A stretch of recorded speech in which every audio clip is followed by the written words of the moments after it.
Well, getting kids to school on their own safely. It's the focus of Daily School Route. The organization's founder, Mark Chamberlain, and programs manager Daniel Chong join us with more. And this is kind of timely because how many of you right now are like thinking about, oh, we got to go get the kids off to school, driving them there. This is all about getting them there safely on their own. Correct. So how did it start? It started as and continues to be a major program, and actually the major program of the Bike for Mike organization, which you know well.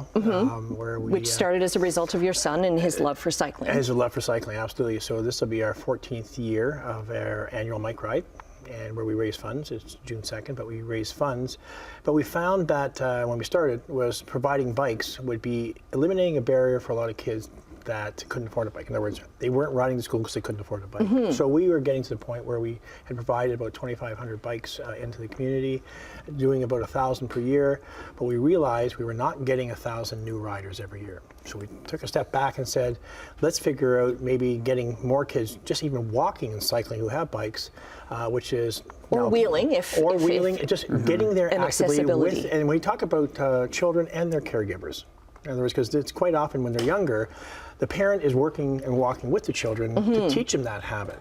But we find that there's a habit change, a behavior change, but also a change within how we think in our cities in terms of do we or do we not prioritize our children's health, wellness, the environment, and making it actually safe and convenient for our children to get to school. Right. Either on their own as they get older or with even a caregiver in their earlier years. Or in groups together. And Daniel, you can see this at, you're running the programs, but I mean, you can see it at pickup times outside of schools. It's jammed with vehicles. And you think, how many of those kids could actually get to school on their own? But it's changing a mindset. Yeah, it really is. And some schools, it can be up to 100% of students living within 1.6 kilometers from school. So they would be students eligible for walking. It's just there's a number of barriers that they face with getting to and from school safely by walking. Okay, and what kind of barriers are we looking at?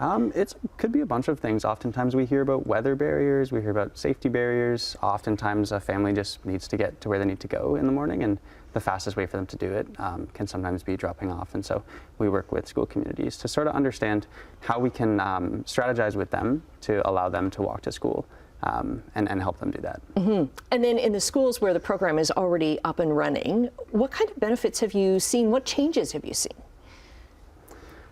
Honestly, I'd say the biggest thing is when you walk in the school, it's a bit more of a positive feeling about walking, if that makes sense. We'll have things like posters in the school to say walk to school. We can talk to students and they kind of understand the benefits of walking and biking to school.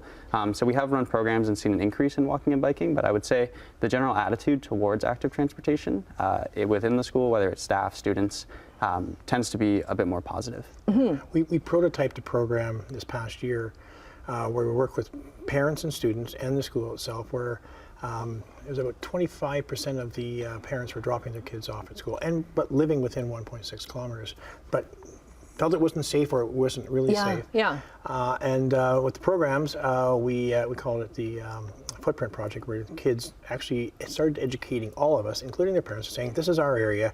You could drop us off, and then we identify where they can drop them off 1, 2, or 3 blocks away. Okay, even that's a small start, right? It's a small start, but what we end up seeing in just that very small start, by giving parents and kids being really, they're the advocates. They're the ones messaging, saying, we want this, because they want to walk. They want independence, this is kids and fun and walking with their friends.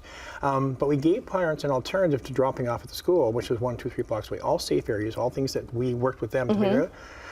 Almost immediately, half of the drop-offs disappeared at the school. Oh, okay. So it got safer, the environment got better, not as much pollution around the school, kids were walking, and that's the attitude. Suddenly, everyone's happier in the school. There's not this tension because of that one element. One little change. One little change. Okay, we've run out of time, but we're going to be hearing lots more about Daily School Route, or Route, however you want to pronounce it. We'll get the links up on social media, up on our website, chch.com/morninglive.